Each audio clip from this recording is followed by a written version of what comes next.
되심으로 예배 시작하겠습니다. 재짐에 눌린 사람은 찬양하겠습니다.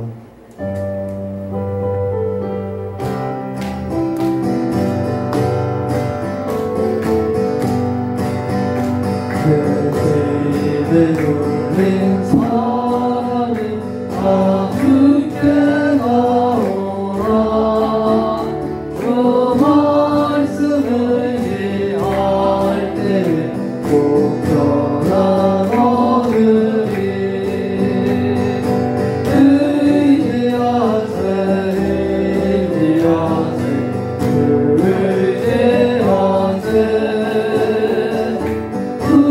구하시네 구하시네 꼭 구하시네. 강구원 주신 주께서 오열을 연대 은과 지혜의 알기에 몸을 당그세. 의지하세 의지하세 의지하세 구하시네 구하시네 꼭 구하시네. 이래시 우리 본색을 그림 놓아지네. 거짓지 말고 믿으며 작품을 받겠네. 의지하세 의지하세 의지하세 구하시네 구하시네 꼭 구하시네. 온 성도 하나 되어서 영광길 걸으며 아없는 은혜 받아서 영원히 누리리. 의지하세 의지하세 의지하세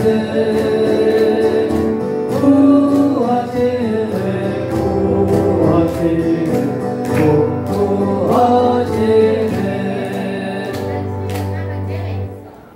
주님 한 분만으로 찬양하겠습니다.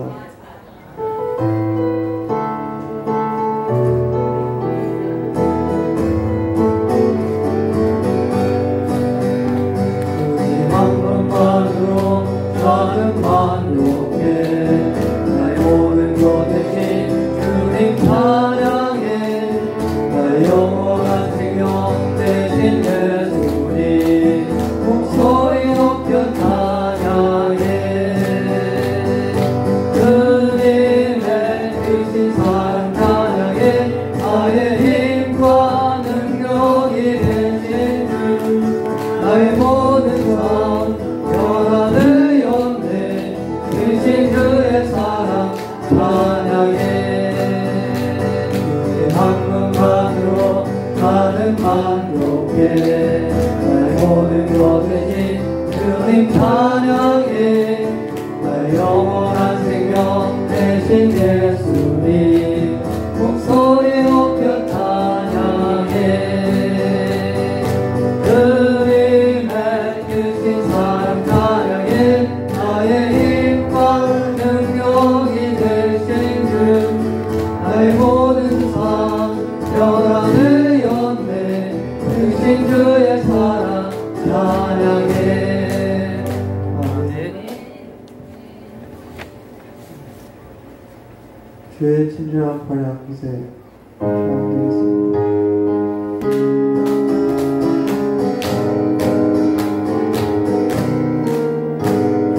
주의 친절한 팔에 안기세 우리 마음이 평안하리니 항상 기쁘고 복이 되겠네. 영원하신 팔에 안기세 그의 팔에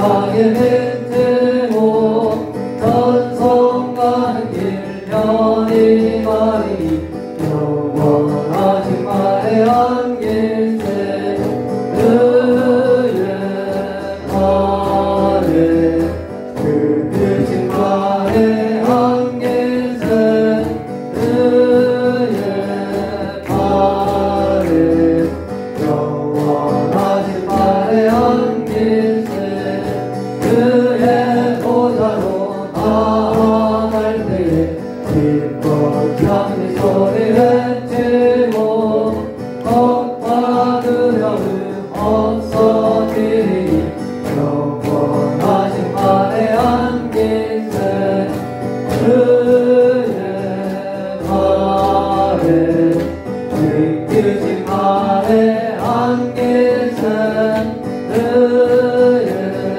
말에 영원하신 말의 안길세. 아멘. 아멘. 하나님 아버지 주신 책을 찬양하겠습니다.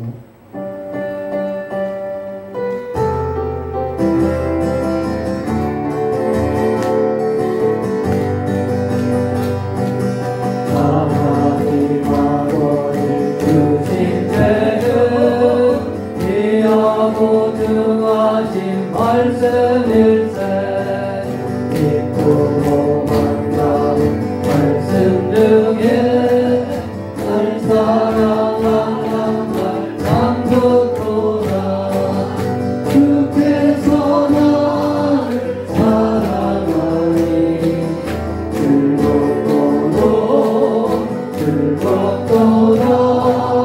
주께서 나를 사랑하니 나는 참 기쁘다 구속의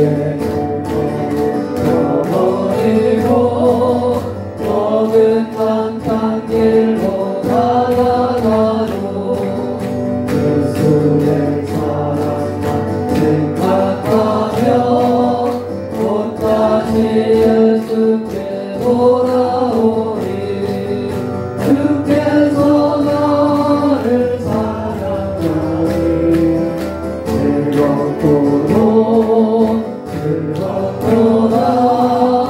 주께서 나를 사랑하니 나는 참 기쁘다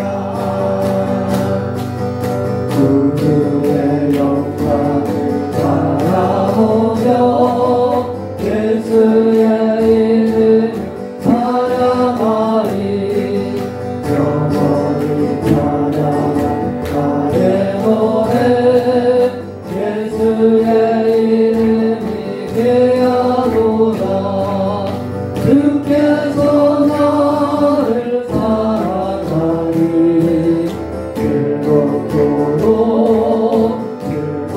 즐겁도다 주께서 나를 사랑하니 나는 참 기쁘다 주 예수 날 사랑하시오니 나 또한 예수를 사랑하네 날 구원하시며 내려오사 십자가 위에서 죽으셨네 주께서 나를 사랑하니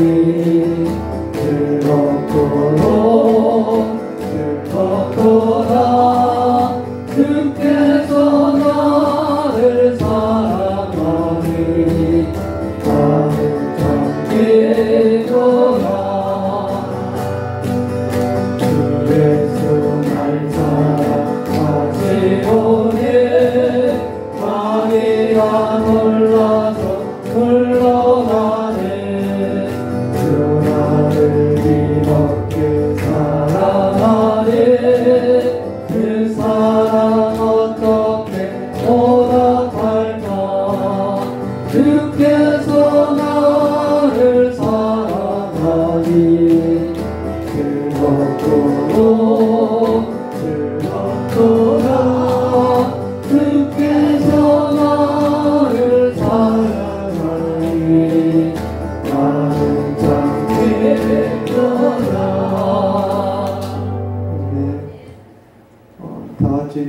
합창하시고 통성기도 하겠습니다. 주여, 주여, 주여. 사랑하는 주님 감사합니다. 오늘 주일날 저희를 불러주시고 하나님의 사랑 가운데 이끌어 주시니 감사합니다. 오늘 어제 예배를 통하여서도 하나님의 축복받는 삶, 은혜받는 삶으로 인도하시고 또 예배 가운데 저희를 불러주셔서 귀한 말씀을 사모해서 나오게 하시니 감사합니다. 예배 가운데 주님 찬양해 주시고 은혜 주시고 역사하여 주시옵소서.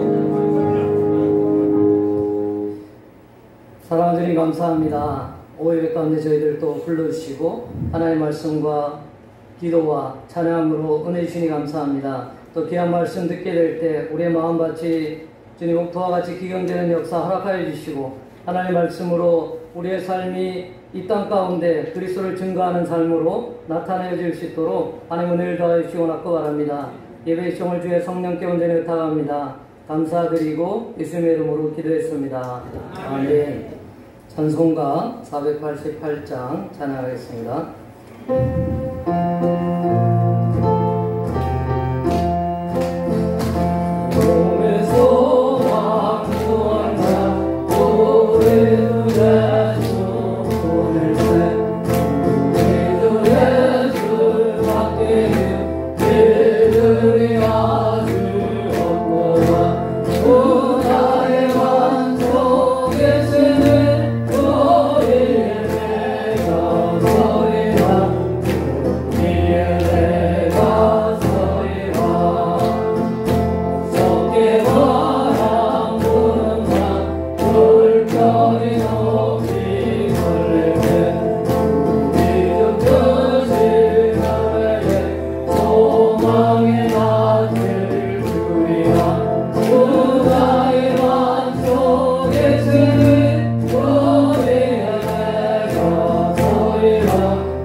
하나님의 말씀을 보겠습니다. 하나님의 말씀은 신약성경 22페이지 마태복음 13장 44절에서 46절까지입니다.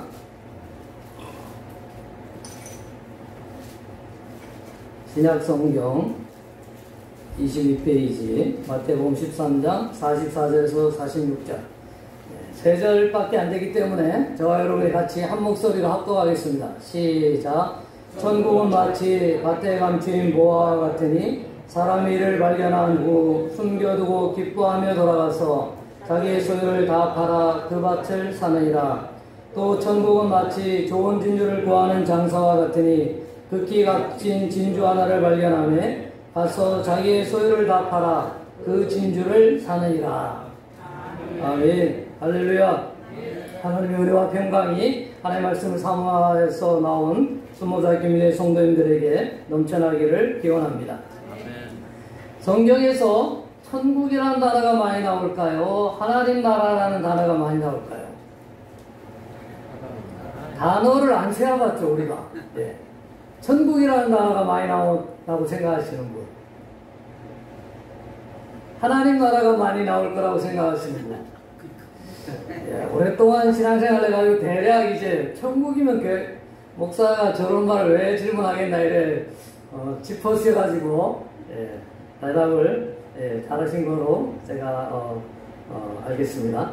하나님 나라가 훨씬 많이 나옵니다. 최소한 제가 이제 자세하게 생각해보진 않았고 이제 예배 준비하면서 천국 한번 쳐보고 하나님 나라 쳐보니까 한 2배 내지 3배 정도 많아요. 그 하나님 나라. 근데 하나님 나라를 설명하는 내용까지 합치면 한 5배에서 많게 한 10배 정도 많은 것 같습니다. 우리가 생각하는 천국이라는 단어가 이렇게 많이 안 나옵니다. 성경에 의외로.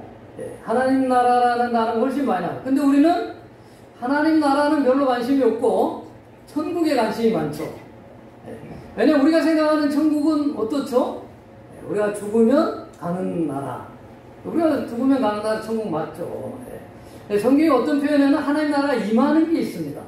가는 천국도 있는가 하면 임하는 천국도 있고요. 하나님 나라라는 개념은 조금 더 명확한 개념이고 조금 더 확장된 개념이고 조금 더 하나님과 하나님의 뜻을 반영하는 단어다 이렇게 표현할 수 있습니다. 천국이라 이러면 천국에 있는 나라 이렇게 생각하죠.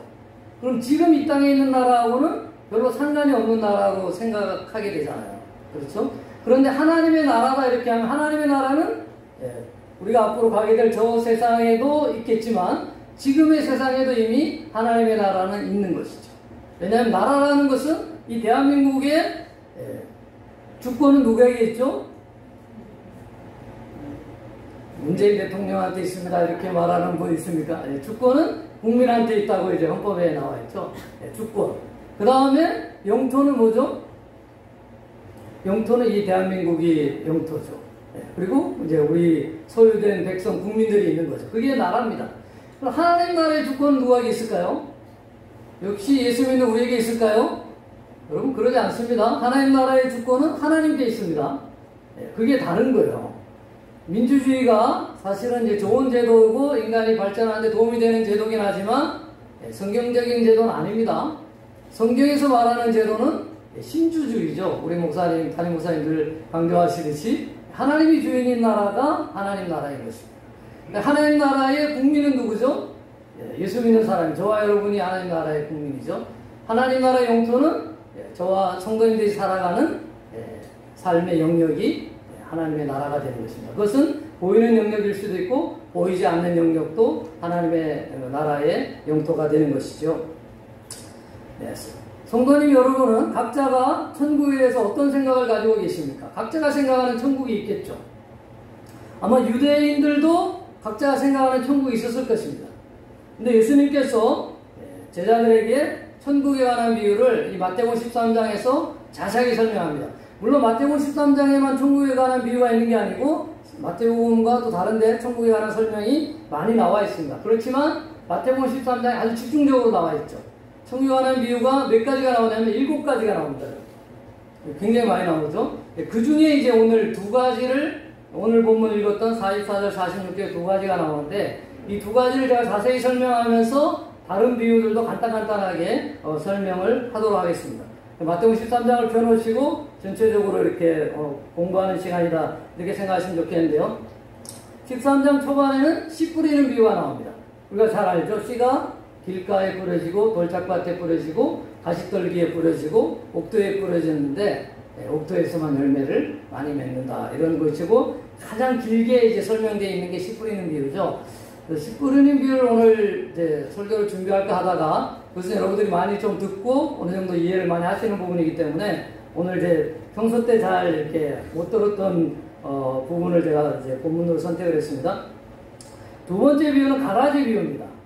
가라지가 그 알곡과 같이 이렇게 자라는데 가라지를 함부로 뽑아버리지 마라. 왜냐하면 알곡도 같이 뽑아지기 때문에 마지막에 가서 이제 가라지와 알곡이 구분된다고 이렇게 나와 있고 그 다음에 겨자씨와 누르기의 비유가 나옵니다. 겨자씨와 누르기의 비유는 미미한 거죠.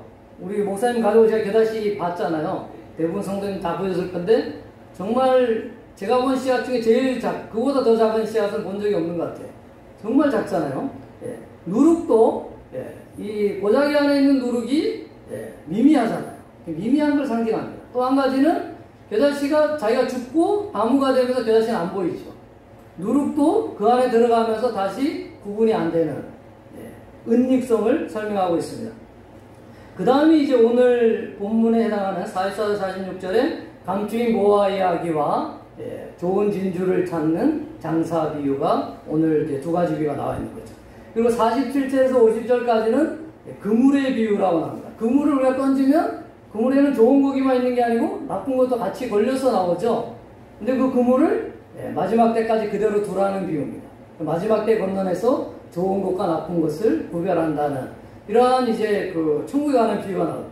우리는 천국은 눈물도 없고 근심도 걱정도 없고 또 저기 요한계시록에 나오는 금은보화가 가득 찬 또 이제 그 12사도 또 이제 구약의 12지파 신약의 12사도를 상징하는 그 장로들이 24장로가 하나님 앞에 계속적으로 찬양을 올리는 그런 천국만 생각을 하잖아요. 근데 예수님이 이 마태복음 13장에서 설명하는 천국은 우리가 흔히 보는 일상에 관한 비유로 설명을 하죠. 왜 예수님이 비유로 설명을 많이 할까요? 그냥 설명하면 좋을 건데. 근데 비유는 사실 어렵진 않죠. 이게 보면 뭐 우리가 다 알만한 것들 가지고 비유로 다 설명합니다. 근데 오늘 예수님이 왜 이렇게 비유로 설명하는지를 오늘 본문에서 예수님이 직접 설명하고 있습니다. 마태복음 13장 10절에서 13절까지를 저와 여러분이 한번 또 읽도록 하겠습니다. 마태복음 13장 본문을 펴놓으시고 10절에서 13절까지 제가 한번 빠르게 읽어드리겠습니다. 여러분 눈으로 따라오시고 제 아들 예수께 나와 이르되 어찌하여 그들에게 비유로 말씀하시나이까 대답하여 이르시되 천국의 비밀을 아는 것이 너희에게는 허락되었으나 그들에게는 아니 되었나니 물을 있는 자는 받아 넉넉하게 되되 없는 자는 그 있는 것도 빼앗기리라. 그러므로 내가 그들에게 비유로 말하는 것은 그들이 보아도 보지 못하며 들어도 듣지 못하며 깨닫지 못함이니라. 자, 우리가 생각하는 것과 우리는 보통 비유는 왜 어려운 것을 쉽게 설명하기 위해서 비유로 설명한다 또 명확하게 해서 비유로 설명한다고 생각할지 모르지만 예수님은 깨닫는 자는 깨닫고 깨닫지 못하는 자에는 못 깨닫게 하기 위해서 비유를 하신다는 거예요. 유대인들 예수님을 대적하고 교만한 자들 바리새인들은 이런 비유를 들어도 깨닫지 못하는 자로 있는 거예요. 세리와 창녀들은 하나님의 긍휼을 사모하는 자들에게는 이런 비유를 이야기했을 때 깨달아지는 은혜가 있다는 것이죠. 비유는 그래서 우리가 복음을 전해보면 되는 거죠. 이 복음에 또 이 비유, 복음을 우리가 전해봐도 알죠. 하나님이 택한 백성은 하나님의 복음을 증거할 때 받아들이게 되는 것입니다. 하나님 택하지 않은 백성은 복음을 끝까지 내가 열심히 노력해도 받아들이지 못하는 것이죠. 전도를 많이 하셔서 금방 제가 한 말씀을 다 아시겠죠? 제가 전도를 많이는 못 해봤지만 전도를 해보니까 어떤 분은 교회 나와보실래요?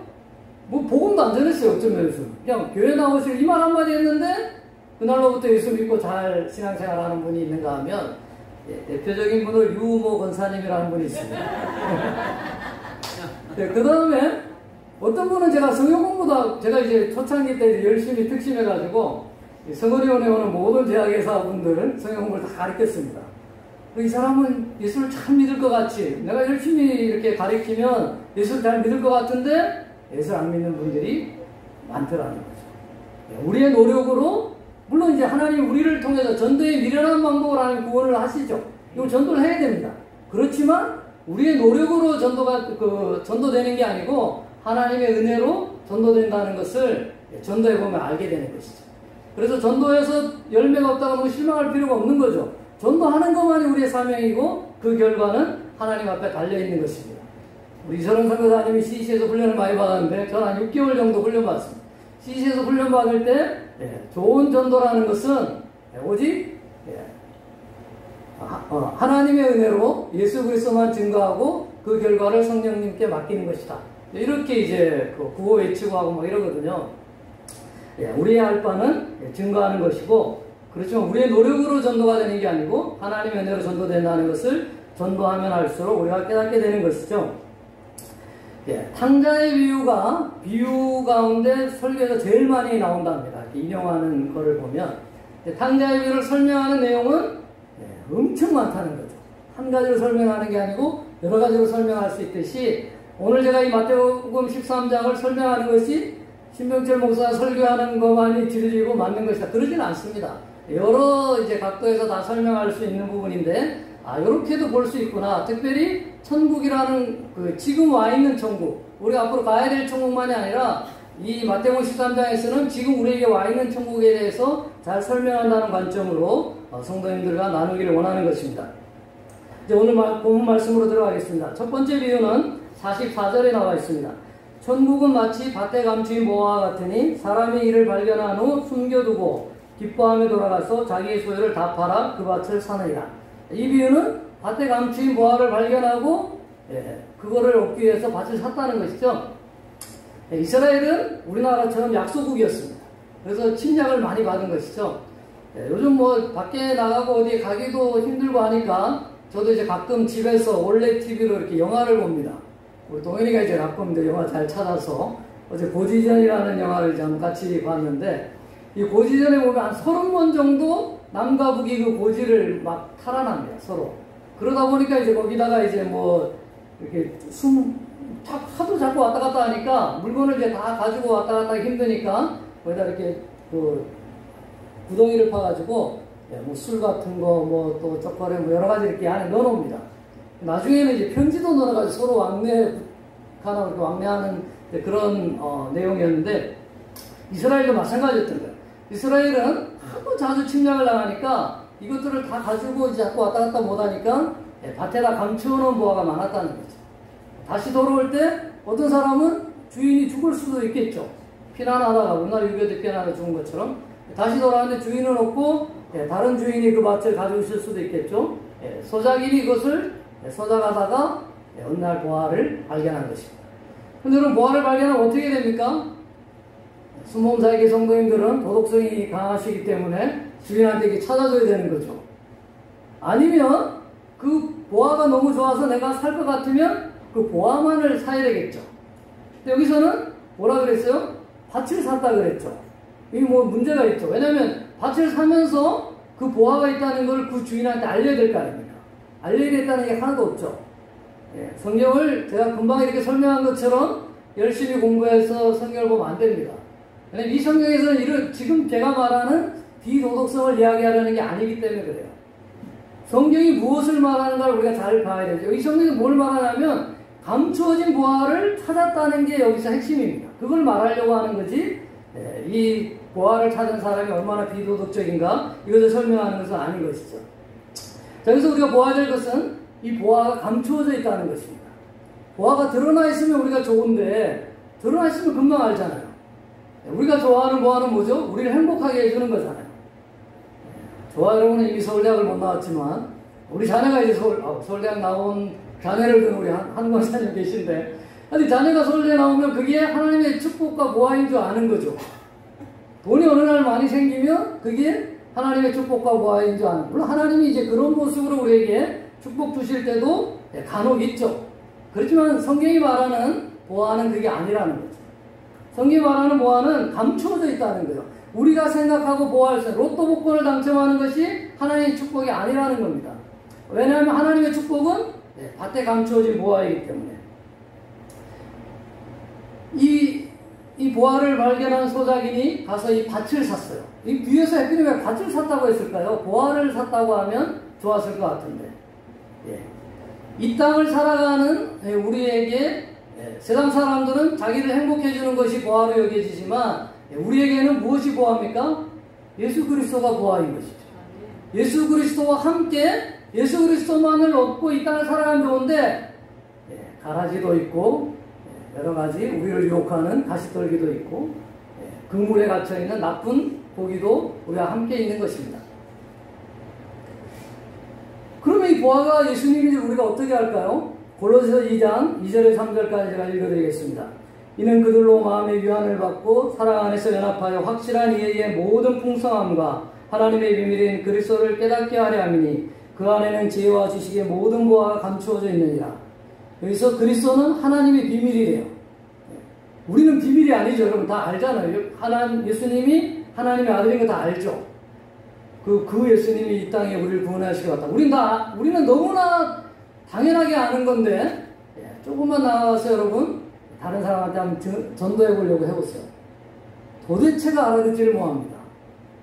제가 지금 이제 요즘 이제 상담을 가끔이면 제가 줄이려고 하는데, 성경 이제 설교 준비하고 성경 공부를 이제 위주로 하려고 어떤 분이 하도 간곡하게 부탁해서 한 분 또 이렇게 상담하는 분이 있어요. 이분은 교대를 나왔습니다. 요즘 교대 똑똑한 사람만 나오잖아요. 교대를 나왔는데 임용고시를 3번 쳐가 3번 다 떨어졌어요. 그리고 나서 이 사람이 시리에 빠져가지고 지금 이제 뭐 자폐처럼 집에서 게임만 합니다. 게임 중독자가 됐어요. 어머니는 교회를 다니는데 이 친구는 초등학교 때만 교회 다니고 그 다음에 교회를 안 다녔대요. 중학교 때부터. 그래서 저한테 이제 그 상담을 보냈습니다. 원래 이제 예수 안 믿는 사람 제가 상담을 안 하는데 이 어머니가 이제 누구 이렇게 소개를 하도 광고에 부탁을 하는 바람에 상담을 시작했는데 역시 이제 상담이 잘 안 됩니다. 오랫동안 벌써 이제 컴퓨터 중독에 빠져 있어가지고 뭐 상담은 잘 안 돼도 복음을 전해야 되겠다 이런 생각으로 복음을 증거하는데 복음이 씨알이 안 먹힙니다. 솔직히 몇 번 더 만나보고 이제 계속 복음이 안 들어가면 이제 상담을 접으려고 하는데 하나님 택한 백성이면 제가 기도하고 전할 때 그에게 복음이 들어갈 것이고 그러지 않으면 안 들어갈 것이라고 생각을 합니다. 이렇듯 천국은 한 절 더 읽어드리겠습니다. 베드로전서 2장 4절에 보면 사람에게는 버림바가 되었으니 하나님께는 택하심을 입은 보배로운 산돌이신 예수께 나아가, 여기 보면 산돌 예수님인데 이 예수님이 보배라고 분명히 설명하고 있는 것이죠. 성경에서는 예수님이 보배. 근데 보배가 여기서 뭐예요? 천국. 지금 천국에 대해서 마태복음 13장에 쭉 이야기하고 있잖아요. 그 말은 뭡니까? 밭에 감춰있는 보화가 예수님이라는 거예요. 예수 그리스도가 진정한 보화인 줄 아는 사람은 자기 인생의 대가를 지불하는 사람인 것이죠. 잔뜩 기대하고 왔는데 실망하신 건 아니죠. 우리가 너무 예수님에 대해서, 예수님의 은혜에 대해서 너무 이렇게 쉽게 우리 이미 다 믿으니까 이게 너무 그냥 흔한 것으로 생각하지만 이것을 모르는 사람들이 훨씬 더 많은 것이죠. 마지막 때에 믿음을 보겠느냐 성경에 기록되어 있잖아요. 여러분 아무리 우리가 복음을 열심히 전하고 증거하고 이래도 예수를 믿는 사람보다 안 믿는 사람이 더 많게 되어 있습니다. 그게 성경의 진리예요. 그 많은 사람이 예수님을 안 믿음에도 불구하고 저와 여러분이 예수님을 믿고 있다는 이 자체가 하나님의 큰 축복인 줄로 믿습니다. 만약에 농부가 이 보화를 밭만을 이제 가지고 있다 하면 밭에 곡식이 많아지는 것을 축복으로 여기겠죠. 근데 밭에 보화가 있는 사람은 어떻게 되겠습니까? 물론 이제 보화가 있지만 밭에 곡식도 많으면 좋겠죠. 근데 밭에 곡식이 만약에 없다고 합시다. 그럼 이 사람이 실망을 할까요? 아니죠. 그냥 보화가 너무 귀한 거기 때문에 자기는 귀한 것을 가지고 있으니까 조금 농사가 안 돼도 별 문제가 없겠죠. 저와 여러분은 어떻습니까? 이미 밭에 감춰있는 보화를 우리가 발견했습니까? 못 발견했습니까? 발견했죠. 예수님을 이미 발견하고 예수님을 우리가 영접하고 모셨잖아요. 그런데 우리 삶이 어떻습니까? 우리 삶의 주위에 여러 가지 열매들이 잘 될 때는 할렐루야 하면서 하나님 영광 돌리고 감사원금도 하고 떡도 되는데 안 될 때는 어떻게 합니까? 하나님 원망하고 교회를 다녀야 되는가 말아야 되는가 이 교회가 아닌가 하면서 다른 교회에 가서 또 다른 축복을 찾지는 않는지 모르겠습니다. 이렇게 천국은 감추어져 있는 것입니다. 드러나 있질 않아요. 이것을 은닉성이랍니다. 조금 그 유식한 용어로 은닉, 감춰졌다는 것이죠. 이 마태복음 13장의 천국의 비유는 다 은닉되어 있다는 거예요. 감춰져 있다는 거예요. 하나씩 제가 설명하면 먼저 가라지 비유입니다. 가라지 비유는 알곡과 가라지를 구분하지 말고 그대로 두라는 비유잖아요. 제가 한번 빠르게 24절부터 30절까지 읽어드리겠습니다. 예수께서 그들 앞에 또 비유를 들어 이르시되 천국은 좋은 씨를 제밭에 뿌린 사람과 같으니 사람들이 잘 때에 그 원수가 와서 곡식 가운데 가라지를 덧뿌리고 갔더니 싹이 나고 결실할 때에 가라지도 보이거늘 집 주인의 종들이 와서 말하되 주여 밭에 좋은 씨를 뿌리지 아니하였나이까 그런데 가라지가 어디서 생겼나이까 주인이 이르되 원수가 이렇게 하였구나 종들이 말하되 그러면 우리가 가서 이것을 뽑기를 원하시나이까 주인이 이르되 가만두라 가라지를 뽑다가 곡식까지 뽑을까 염려하노라 둘 다 추수 때까지 함께 자라게 두라 추수 때에 내가 추수꾼들에게 말하기를 가라지는 먼저 거두어 불사르게 단으로 묶고 곡식은 모아 내 곡간에 넣으라 하리라. 여러분 유대인들은 선별된 민족이라는 자부심이 아주 강한 민족이죠.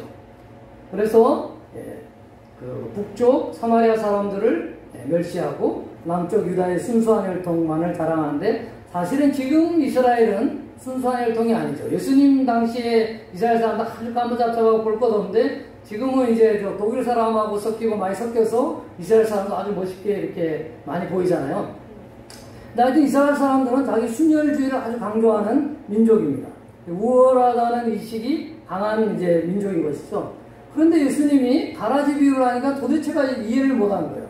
예수님 있는 곳에 분명히 알곡과 가라지가 구분되어야 되는데, 여기 비유에 보면 이제 주인이 알곡을 심었습니다. 근데 밤중에 나쁜 천사가 와가지고 가라지를 심은 거죠. 그러니까 보니까 곡식과 가라지가 같이 자랍니다.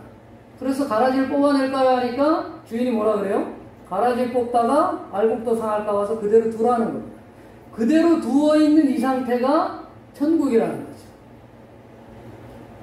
제가 이제 저 농사를 많이 짓지는 않았고, 우리 아버지 어머니가 농사를 많이 지었고, 어릴 때부터 이제 여기 와서 목사님 누님 집에서 이제 계속 자랐는데, 가끔 이제 시골에 가서, 특히 이제 여름에는 가서 이제 복숭아 농사 이제 많이 지었는데요. 복숭아 농사는 제가 잘합니다. 기술자인데. 다른 거 이제 제대로 하는 게 없어요. 근데 이제 모내기 할 때 이제 피 뽑는 거 있잖아요. 네.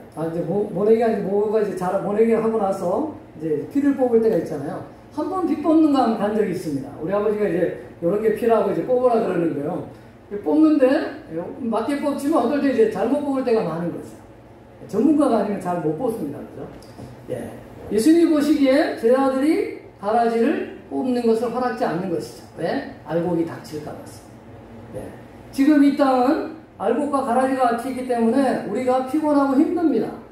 그렇지만 이 가라지를 완전히 제거하지 않는 것은 하나님의 큰 뜻이 있다고 봅니다. 첫 번째 알곡이 닫히는 이유도 있지만 알곡을 훈련시키는 그 의미도 있겠죠. 그렇지만 이것이 계속 가는 건 아니고 끝날 때가 온다는 것이죠. 알곡은 알곡대로, 가라지는 가라지대로. 이 가라지 비유가 제자들에게는 충격적이었어요. 왜냐하면 섞이는 것을 이야기하잖아요. 그래서 가라지 비유에 대해서 다시 설명해달라 이래가지고 30절 뒤에 예수님이 친히 설명하는 게 나옵니다. 천국의 7가지 비유 중에서 유일하게 가라지 비유만 더 설명을 요구해서 예수님이 설명을 더하는 것을 볼 수가 있어요. 우리는 우리의 마음에 들지 않는다고 성도님들을 저 사람은 가라지다. 그래서 저 사람은 우리에게서 나갔으면 좋겠다. 저 집사만 없으면 내가 편할 것인데 이렇게 생각하는 사람 있죠. 그 집사가 안 나가네요. 그죠? 그럼 어떻게 합니까? 아이고 내가 좋은 교회로 가야 되겠다. 내가 다른 교회 갑니다. 그 교회도 역시 비슷한 집사가 있다는 거죠. 내적 치유할 때 이런 이야기 많이 하잖아요. 하나님께서 연약한 지체를 통해서 나를 훈련시키고 있는 것이죠. 우리가 가라지를 재단할 수 없다고 분명히 성경에서 이야기하는 것이죠. 그것은 하나님의 마지막 때에 하나님께서 하실 일인 것이죠. 이렇게 이 땅에서는 천국은 알곡과 가라지가 같이 자라가는 천국으로 존재한다는 것입니다. 두 번째 비유는 이제 세 번째 비유가 되겠죠. 겨자씨와 하여튼 누룩의 비유가 나옵니다. 겨자씨와 누룩의 비유에서 말하는 것은 아까 제가 조금 전에 말씀드렸듯이 처음에 말씀드렸듯이 미미한 거예요. 겨자씨는 보이지 않잖아요. 누룩도 미미한 존재이고 천국은 이렇게 미미하다는 거예요. 미미하지만 생명력이 있는 것이죠. 하나님 나라가 완성될 때 무슨 굉장히 큰 열매로 누룩도 굉장히 큰 효과로 나타난다는 것이죠. 유대인들은 다윗 왕국의 회복을 꿈꿨습니다. 다윗 임금과 같은 메시아가 올 거를 꿈꿨어요. 근데 예수님이 와서 병자 조금 고쳐가지고 이렇게 기대를 많이 갖게 하더니만 나는 얼마 있다 죽는다는 이야기만 하고 천국 이야기하면서 겨자씨 비유, 누룩 비유만 이야기하는 거예요. 이 제자들의 기대를 완전히 낮게 만들고 있는 것이죠. 또 좁은 길로 가라고 그러지, 인자는 머리 둘 것도 없다 그러고 본인한테 전혀 이 땅의 기대를 하지 못하게 예수님께서 만들고 있는 것이죠. 오늘 마태복음 13장의 마지막 비유, 그물 비유도 마찬가지인 것입니다. 우리는 이 땅에서 좋은 것으로, 이 땅에서 명예가 있고 돈이 많아지고 내가 출세하는 것들을 기대하지만 이 땅을 살아가는 동안에는 좋은 것과 안 좋은 것이 같이 섞여서 그물 안에 있다는 것을 성경은 설명하고 있는 것입니다. 그러나 물론 마지막 때가 오는 것이죠. 마지막 때의 그물에서 좋은 것과 좋지 않은 고기를 구별하는 날이 분명히 오고 이 땅의 마지막 이후의 천국은 분명히 다른 세상이 될 것입니다. 그렇지만 성경에서 우리가 죽고 난 다음에 이 땅의 천국을 많이 설명한 것, 그것도 물론 설명한 구절들이 여러 군데 많이 있습니다. 그런데 그거보다 훨씬 더 많이 이 땅에서의 천국을 성경에서 설명하고 있다는 것입니다. 마태복음 3장 2절에 보면 세례 요한이 회개하라 천국이 가까웠느니라 이렇게 외치고 있는 것이죠. 마태복음 4장 17절에는 예수님께서 역시 똑같이 외칩니다. 회개하라 천국이 가까웠느니라. 회개하라 천국이 가까웠느니 이 천국은 언제의 천국을 이야기합니까? 우리가 하나님 나라에 가야 될 천국을 이야기합니까? 그러지 않겠죠. 이 땅에 바로 임하는 예수님의 통치를 받는, 예수의 말씀을 존중하고 예수님을 마음에 영접하고 예수님의 통치 아래에 내 모든 삶을 내어 맡기는 삶, 그것을 성경에서 이야기하고 있는 줄로 믿습니다. 예수 그리스도를 영접하고 하나님의 말씀의 통치를 받는 우리들의 삶의 나라가 바로 하나님의 나라 천국인 줄로 믿습니다. 두 번째 비유를 보겠습니다. 두 번째 비유는 무슨 비유죠?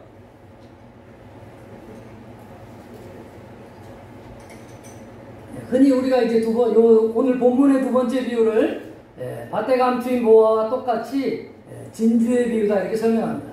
그런데 우리가 성경을 분명히 보면 진주의 비유가 아니고 좋은 진주를 구하는 장사의 비유입니다. 그죠? 천국은 좋은 진주를 구하는 장사와 같으니 이렇게 되어 있잖아요. 좋은 진주와 같으니 이렇게 안 했습니다. 밭에 감추인 모아와 같으니 하고 이 부분하고 다른 것입니다. 우리는 장사라 그러면 사고 파는 그 행위를 먼저 생각하잖아요. 근데 영어 성경과 헬라어 원문에 보면 이게 사고 파는 행위가 아니고 사람을 말합니다.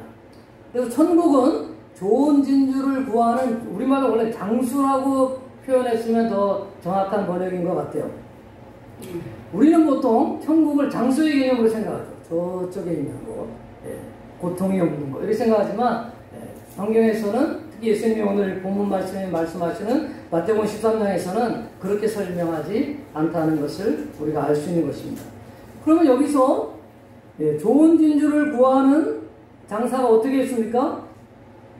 자기 모든 소유를 다 팔아가지고 그 좋은 진주를 샀다는 것이 오늘 본문의 두 번째 비유죠.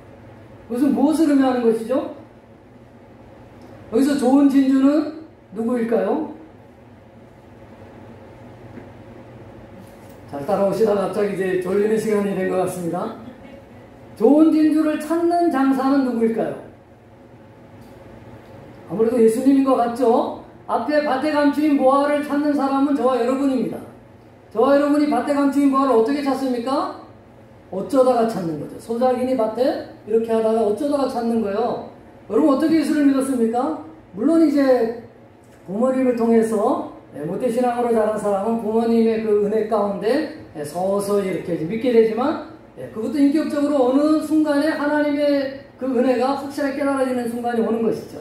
근데 많은 분들은 어느 날 전도하는데 믿어지는 것이고 어느 날 설교 말씀을 듣는데 믿어지는 우연성이 있는 것입니다. 물론 이제 우리로 봐서는 우연성이지만 하나님의 필연성, 하나님의 은혜와 계획이 그 가운데 있는 것이죠. 좋은 진주를 찾는 이 장사는 저와 여러분이 아니고 예수 그리스도를 의미합니다. 예수 그리스도가 모든 것을 대가를 지불하고 진주인 저와 여러분이 진주라는 거예요. 이 비유에서는. 예수 그리스도를 지금 믿고 있는 자들을 구원하기 위해서 대가를 지불하시죠. 어떤 대가를 지불했습니까? 자기 목숨을 십자가에 달려 죽기까지 하심으로 그 피값으로 저와 여러분을 사신 줄로 믿습니다. 사도 바울이 어떻게 예수님을 만났습니까? 그 열심히 특심해가지고 그 열심히 특심함으로 어떻게 합니까? 예수 믿는 사람을 잡아 죽이는 일에 가담하죠. 유대인들이 그 율법을 지키는 그 열심으로 예수 그리스도를 잡아 죽이는 일을 우리가 성경에서 보게 되는 것이죠. 사도 바울이 예수 그리스도를 만난 때도 예수 믿는 사람을 잡으러 또 이렇게 가다가 다메섹 도상에서 어느 날 갑자기 예수 그리스도를 만나게 되는 것이죠. 하나님의 은혜를 만나게 된 것이죠. 저 여러분도 마찬가지예요. 우리의 노력으로 예수 그리스도를 만난 것이 아닙니다. 하나님의 그 진주 장수가 좋은 진주를 발견하기 위해서 자기의 모든 대가를 지불한 십자가의 예수 그리스도께서 피값으로 사시고 저와 여러분을 하나님의 때가 돼서 우리를 구원하시고 부르신 줄로 믿습니다. 누가복음 15장에도 보면 주인이 잃어버린 것들을 찾는 비유가 세 가지나 나오죠. 첫 번째 잃은 양의 비유입니다. 99마리 양을 두고 한 마리 잃은 양을 위해서 끝까지 찾아서 어깨에 들면서 콧노래를 부르면서 왔다. 그리고 잔치를 베풀었다는 것이 마태복음 15장의 이른 양의 비유죠. 두 번째 비유는 10드라크마가 있는데 그 중에 한 드라크마를 잊어버렸어요. 그래서 그 한 드라크마를 찾기 위해서 온 집을 샅샅이 뒤지면서 결국 찾아냅니다. 마지막 둘째 아들의 비유죠. 둘째 아들은 아버지를 힘들게 했죠. 집안 재산을 다 가져가가지고 허랑방탕하게 탕진해버렸습니다. 사실은 이 비유의 왕국의 주인은 하나님이신 것이죠. 어떻게 보면 하나님께서 이 둘째 아들이 허랑방탕하게 되도록 가만두신 거죠. 설명하려면 좀 이제 이렇게 설명하는 것에 대한 뒷받침에 설명을 해야 되는데 오늘은 그 본문이 주가 아니기 때문에 누가복음 15장 이 세 가지 위에서는 뭘 말하냐면 아버지는 반드시 잃어버린 양을 끝까지 찾는다는 거예요. 잃어버린 양, 잃어버린 드라크마, 잃어버린 둘째 아들을 끝까지 기다리면서 놓치지 않고 확실하게 찾는다는 비유인 것이죠. 이렇듯 오늘 본문에 와서 귀한 진주를 찾는 장수, 그분이 바로 예수님이고 그분한테 찾아진 자들이 저와 여러분인 줄로 믿습니다. 우리의 노력으로 천국을 얻는 것이 아닙니다. 하나님의 전적인 은혜로 천국이 우리 가운데 들어와 있는 것이죠. 오늘 마태복음 13장에 처음에 나오는 이 비유, 씨 뿌리는 비유에 길가에 뿌린 거, 돌짝에 밭에 뿌린 거, 가시떨기에 뿌린 것이 나옵니다. 이제 씨 뿌리는 부분 좀 사실 설명할 것이 많지만 저와 여러분의 상태가 길가에 뿌린 길가이고 돌짝밭이고 가시떨기라는 걸 설명하는 것이죠. 더러운 옥토에 떨어집니다. 나는 옥토가 돼서 예수님을 믿었는가 보다 이렇게 생각할지 모르지만 하나님께서 우리를 옥토로 만드신 겁니다. 여러분. 우리의 수준은 길가와 같고 돌짝밭과 같고 가시떨기 수준에 머무르는 것이죠. 그런데 하나님께서 우리는 열심히 골을 내가지고 거기다가 씨를 내고 이렇게 덮잖아요. 이스라엘은 그렇게 안 하다네요. 그냥 뿌린답니다. 씨를. 뿌리고 나서 그거를 이렇게 뒤집어 엎는데요. 그래서 주인이 우리를 경작해서 말씀의 씨앗이 우리를 옥토로 만드는 것이죠. 저와 여러분이 우리 스스로를 옥토로 만드는 것이 아닌 것입니다. 예수 그리스도의 보화로 만난 바울은 어떻게 변화되었습니까? 저와 여러분이 예수 그리스도를 감추인 밭에 감추인 보화로 만났잖아요. 우리 삶이 어떻게 변화됐습니까? 사도 바울은 어떻게 변화됐죠? 빌립보서 3장 7절 8절에 그러나 무엇이든지 내게 유익하는 것을 내가 그리스도를 위하여 다 해로 여길 뿐더러 또한 모든 것을 해로 여김은 예수 그리스도 예수를 아는 짓이 가장 고상하기 때문이라. 내가 그를 위하여 모든 것을 잃어버리고 배설물로 여김은 그리스도를 돕고. 이런 말씀을 읽으면 여러분 어떻습니까? 저는 이제 자괴감이 될 때가 많습니다. 저도 모태신앙으로 지금까지 열심히 살아왔는데 사도 바울처럼 이렇게 잘 안 되니까요. 성도님은 어떻습니까? 그렇지만 여러분 실망하지 마시기 바랍니다. 그것도 우리가 하는 것이 아닙니다. 하나님께서 은혜를 주셔서 우리 안에 있는 성령 하나님께서 우리가 세상을 붙들고 있는 것들을 하나님 은혜 주셔서 하나씩 놓게 하시는 겁니다.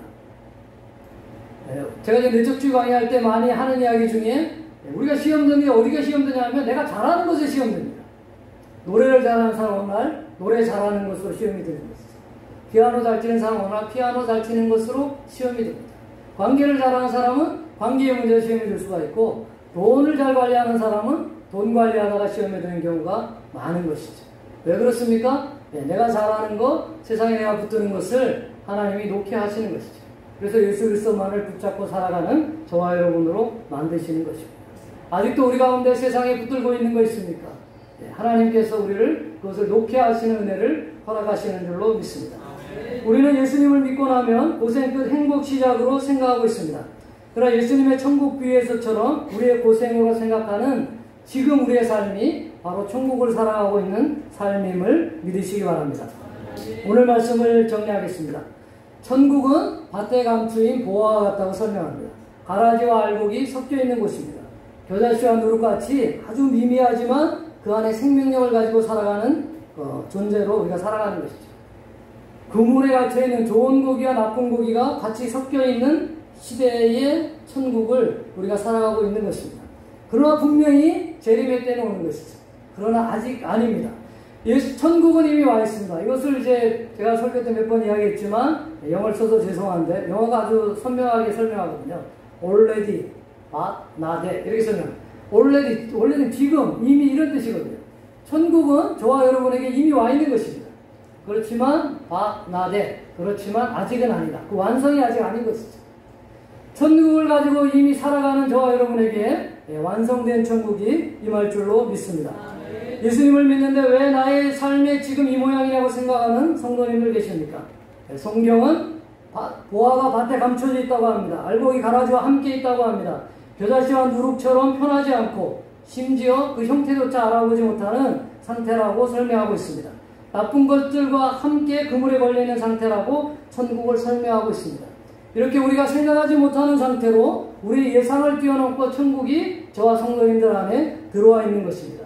십자가의 도가 믿지 아니하는 자들, 멸망하는 자들에게는 미련하게 보이지만 구원을 얻은 우리에게는 하나님의 능력으로 깨달아지는 줄로 믿습니다. 고난과 어려움이 섞여있는 지금의 천국에서 보화를 발견한 자로 인내하면서 평강 가운데 살아가시기를 예수님의 이름으로 축원합니다. 기도하겠습니다. 사랑하는 주님 감사합니다. 오늘 이미 우리 안에 예수 그리스도가 들어와 계신 것이 천국이 시작된 것임을 깨닫게 하시니 감사합니다. 하나님, 우리가 이 땅을 살아가는 동안에 많은 어려움과 풍파와 환란이 있습니다. 그렇지만 밭에 감추인 보화를 발견한 우리에게 하나님 그 어떠한 환란과 고난 가운데서도 인내하며 평강 가운데 소망 가운데 살아갈 수 있음을 말씀을 통해서 확인시켜 주시니 감사합니다. 이 말씀 의지하고 살아가는 순봉사의 성도님 될 수 있도록 늘 은혜를 더하여 주시기 원하고 바랍니다. 축도하겠습니다. 지금은 나를 위하여 예수 그리스도를 이 땅에 보내신 하나님의 그 크신 사랑과 십자가에 못 박혀 죽으시는 예수 그리스도의 은혜와 성령 하나님의 내주하시며 교통하시는 은혜가 밭에 감추인 보화를 발견하고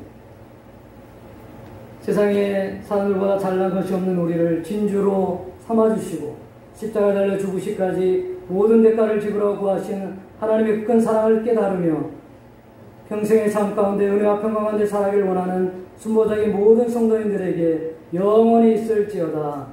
아멘. 찬송가 240장 찬양하겠습니다.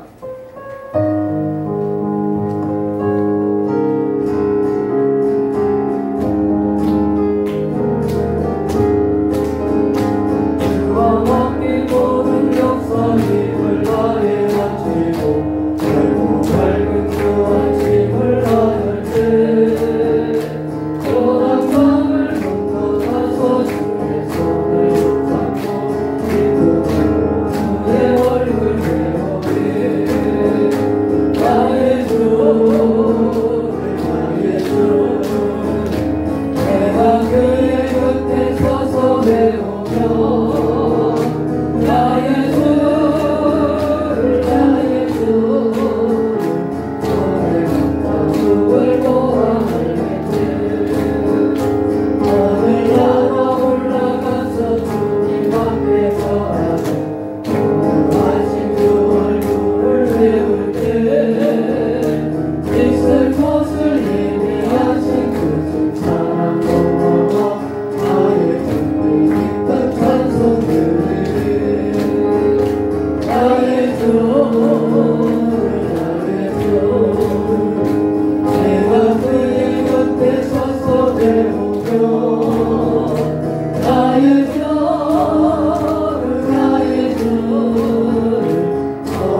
하시겠습니다. 오늘 들은 말씀을 생각하면서 우리 안에 이미 와 있는 천국을 인하여서 하나님께 감사하며 어떠한 환난과 고난 가운데서도 인내하며 평강 가운데 살아가는 순봉사님의 성도님이 될 수 있도록 이 시간에 주여 삼창으로 통성으로 기도하도록 하시겠습니다. 주여 주여 주여. 사랑하는 주님 감사합니다. 오늘 예배드리게 하시고 하나님 찬양하게 하시니 감사합니다. 하나님 기도하게 하시니 감사합니다. 또 아버지의 귀한 말씀으로 도전 받게 하시니 감사합니다. 하나님 밭에 감춘 부활을 발견하는 존재로 살아게 하시니 감사합니다. 저 천국의 소망을 두고 살아가며 이 땅의 환난 어려운 가운데서도 인내하며 평안하게 살아가는 이번 한 주간 될 수 있도록 주님의 은혜를 더하여 주십시고 성도님의 삶 가운데 함께 하셔서 예수의 향기들을 하며 하나님의 복음 증거하며 살아가는 귀한 삶을 허락하여 주시기를 원하고 바랍니다. 하나님 앞에 보시게 한다고 하시고 귀한 사랑의 삶을 주관하여 주시고 하나님 정말 하나님의 나라가 우리 와 있으는 것과 깨닫지 못하고 살아갈 때가 많이 남았습니다. 성령 하나님